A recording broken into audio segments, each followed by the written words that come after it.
What's up guys? Welcome back sa aking channel Ka-Coffee. Tuloy na po yung civil service exam ngayong July 2021 sa piling probinsya Ka-Coffee. Again, hindi pa po sa buong Pilipinas, pero at least po sa ibang probinsya ay matutuloy na po ang pen and paper exam para sa civil service. Kaya para sa mga naghihintay ng kanilang schedule, mag-review na po tayo para sigurado pong papasa kayo sa civil service exam at matupad nyo na po ang inyong pangarap na makapasok po bilang kawani ng ating gobyerno. At hindi nyo naman interes na pumasok sa gobyerno, kahit papaano ay dagdag credentials nyo rin po ito. Alright, simulan na natin! Ka-Coffee, sa memorandum po na inilabas ng Civil Service Commission, sinabi po nila doon yung mga klase po ng exam na dapat nyo pong i-review at dapat nyong paghandaan. At kasama na po dito yung Code of Conduct and Ethical Standards for Public Officials and Employees. Ito po yung Republic Act number 6713. Kaya naman Ka-Coffee, dahil alam mo na, sigurado po tayo na lalabas yung mga questions patungkol dito, yan po yung ating reviewin ngayon. Bali for this episode Ka-Coffee ay meron tayong 10 tanong, no? Sana po masagutan nyo po, ma-perfect nyo po itong mga tanong na ito. At kung hindi naman, ilista po natin kung saan tayo nagkamali. Take note Ka-Coffee, itong topic na ito ay lalabas po yan pareho po sa professional level at sa sub-professional level. Kunin nyo na po ang inyong lapis at papel at simulan na po natin. Number 1, ito yung tanong natin, no? Public officials and employees and their families shall lead modest lives, appropriate to their positions and income. They shall not indulge in extravagant and ostentatious display of wealth in any form. Ano po yung tamang sagot dyan, Ka-Coffee? Ano yung term doon, Ka-Coffee? Unang-una po, letter A, political neutrality. Letter B, responsiveness to the public. Letter C, nationalism and patriotism. Letter D, commitment to democracy. Letter E, simple living. Madali lang itong tanong, Ka-Coffee. Balikan nyo po yung question, hanapin nyo po yung mga keywords. So ang ating keywords dyan ay lead modest lives. Simple lang, Ka-Coffee. Basically po, ang tamang sagot ay letter E, simple living. Ang ating po mga public officials at government employees ay expected po na mamuhay ng simple lamang. Second question natin, Ka-Coffee. This refers to elective and appointive officials and employees, including military and police personnel, whether or not they receive compensation regardless of amount. Ano po yung tawag natin sa kanila? Yung mga elective, mga hinalal po, at yung mga inappoint. Letter A, public officials. Letter B, private officials. Letter C, public individuals. Letter D, private individuals. Letter E, corporation. Parang bonus question ito, Ka-Coffee. Ang tamang sagot po, letter A. Public officials po yung tawag natin. Either elective man siya, appointive officials siya, or employees. Kasama po yung mga militar at police. Nakakatanggapan po sila ng sahod o hindi, ang tawag po sa kanila ay public officials. Number 3, Ka-Coffee. Any person who owns directly or indirectly shares of stock sufficient to elect a director of a corporation is called blank. Yung keyword nyo dyan, shares of stock. Right? Letter A subsidiary stockholder. Letter B, a substantial stockholder. Letter C, a subsidiary shareholder. Letter D, a substantial shareholder. At letter E, none of the above. So basically, Ka-Coffee, tingnan mo yung options. Pili ka muna, stockholder ba yung term doon o yung shareholder? So obviously, hindi shareholder ang tawag natin dyan. Stockholders po yung tawag natin. So dalawa na lang po yung natitira, yung letter A and letter B. So ano yung tamang term dyan? Subsidiary stockholder o substantial stockholder. So ang tamang sagot po ay letter B. Ang term po natin dyan ay substantial kasi nga sufficient yung kanyang shares of stock na makapag-elect po ng director sa isang corporation. First 3 questions pa lang yan, Ka-Coffee. Sana po ay kahit papaano nakakuha kayo ng at least 2 na tamang sagot. Pero kung hindi naman, okay lang po yan. Bawi tayo sa mga susunod na questions. Continue tayo, Ka-Coffee. Number 4. This arises when a public official or employee is a member of a board, an officer, or a substantial stockholder, or a private corporation, or owner, or has a substantial interest in a business of such corporation or business, or his rights or duties therein may be opposed to or affected by the faithful performance of official duty. Medyo mahaba lang yung tanong, Ka-Coffee, no? Medyo nakakalito, no? Pero isa-isahin nyo po yung mga keywords doon sa question. Again, na-mention dito yung substantial stockholder. So, yun yung tanong doon sa number 3, Ka-Coffee, no? So, balikan nyo po. Ito po yung ating options. Letter A, conflict of interest. Madalas natin itong mabalitaan, mapanood sa mga balita. Letter B, financial interest. Letter C, monetary interest. Letter D, bribery. Letter E, none of the above. Balikan nyo yung questions, ka-coffee. Hanapin nyo yung mga keywords dyan, ka-coffee. Yung sa last phrase natin, ka-coffee, no, may be opposed to or affected by the faithful performance of official duty. From that phrase ay malalaman nyo na conflict of interest. So obviously, ang tamang sagot po ay conflict of interest.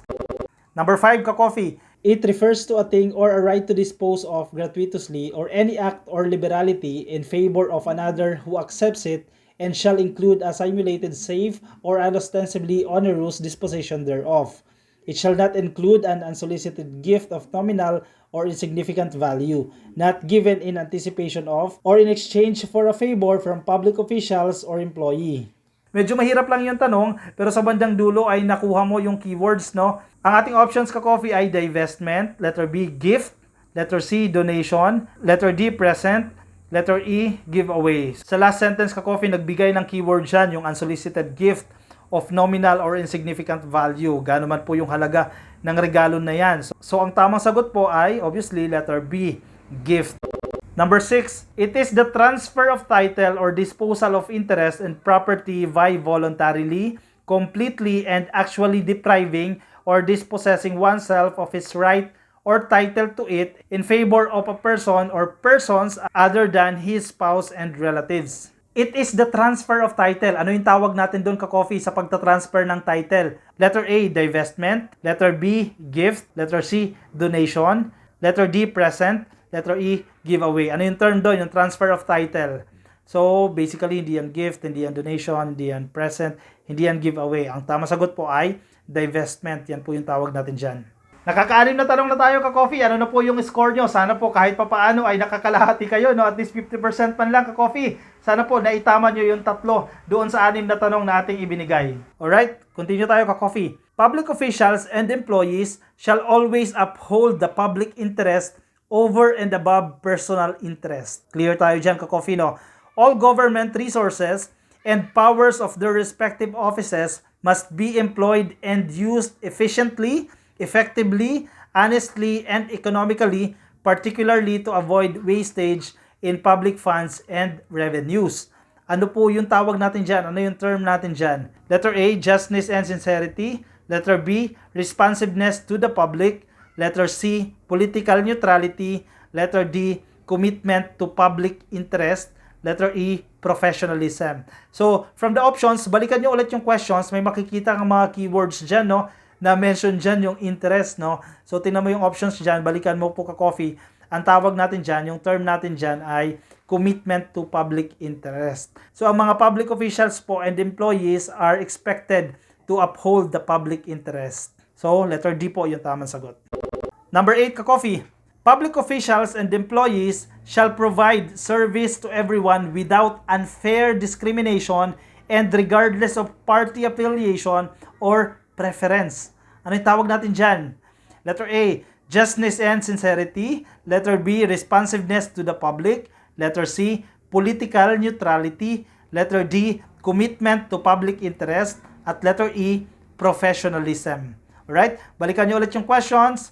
Public officials and employees shall provide service to everyone. Walang pinipili, ka-coffee, kahit man ano yung kanyang party affiliation. Alright? So, ang tamang sagot po, anong term natin dyan ay political neutrality. So, expected po sa ating mga public officials and employees na magkaroon ng political neutrality. Pero napapansin natin, ka-coffee, marami tayong opisyal na tila nakakalimutan itong political neutrality na ito. Number 9. Public officials and employees shall perform and discharge their duties with the highest degree of excellence, professionalism, intelligence, and skills. They shall enter public service with utmost devotion and dedication to duty. They shall endeavor to discourage wrong perceptions of their roles as dispensers or peddlers of undue patronage. Ang ating options, mga ka-coffee, letter A, justness and sincerity. Letter B, responsiveness to the public. Letter C, political neutrality. Letter D, commitment to public interest. At panghuli po, letter E, professionalism. Yung ilang keywords, ka-coffee, ay makikita natin sa sentence mismo, no? So, ang tamang sagot po ay letter E, professionalism.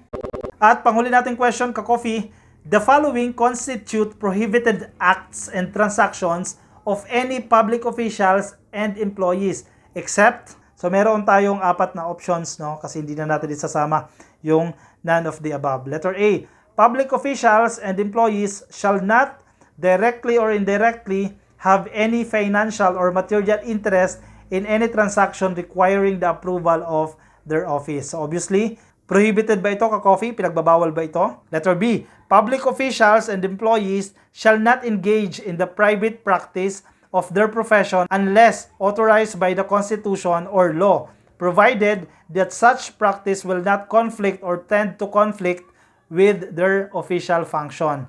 Prohibited ba ito, ka-coffee? Letter C, public officials and employees shall not recommend any person to any position in a private enterprise which has a regular or pending official transaction with their office. Dapat bang gawin yan ng mga public officials? Letter D, public officials and employees shall not use or divulge confidential or classified information officially known to them by reason of their office and not made available to the public. Ano sa tingin nyo, ka-coffee? So, meron tayong mga binigay na options. Balikan nyo ulit yung questions, no? The following constitute prohibited act and transactions of any public officials and employees except. Yung mga nasabi nating apat, ka-coffee, ay hindi yan mga prohibited. Tama po yung mga yan. So, ang tamang sagot po ay none of the above. Letter E. Yan po yung 10 tanong na ating naibigay, ka-coffee. Sana po ay kahit 7 points nakuha nyo na po. At kung hindi naman, okay lang po yan. Ipagpatuloy po natin yung pagre-review. Ang importante, ka-coffee, ay meron tayong natandaan kahit jutay lang, no? Kahit kakaunti lang doon sa ating na-review. Kung medyo mababa pa po yung inyong score, ay pagsikapan pa po nating mag-review, no? Maganda po kung meron kayong extra money, ay bili po kayo ng civil service reviewer. Hindi po tayo nag-i-endorso ng specific brand, ka-coffee, no? Pero meron tayong ginamit. Again, hindi po ito paid, no? Meron tayong ginamit. Maganda siya. Mabilis siya maintindihan. Papakita ko na rin sa inyo. Baka makatulong po sa inyo. Ito yung ginamit natin, ka-coffee, no? Baka naman. Brain box, baka naman. Actually, brain box ito. Civil service exam reviewer, professional and sub-professional level.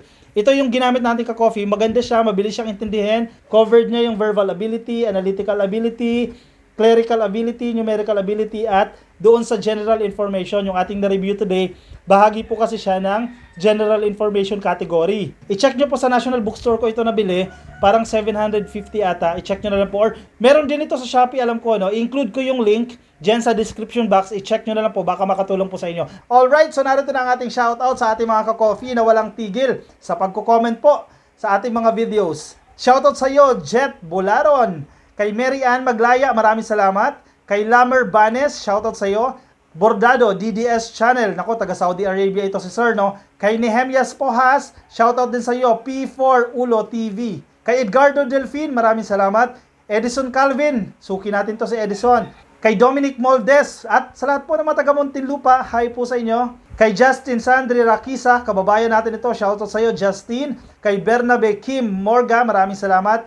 Kay Kitchenette TV, at visit din po kayo sa Pabroa Vlogs. At panghuli po kay Forza, kay Christian Olivares, dyan po sa Albay. Ka-coffee, kung gusto niyo rin magpa-shoutout, ay comment nyo lang po ang inyong pangalan. Kung meron kayong YouTube channel, sabihin nyo na rin kung ano yung inyong ginagawa at isa-shoutout natin yan sa ating future episodes.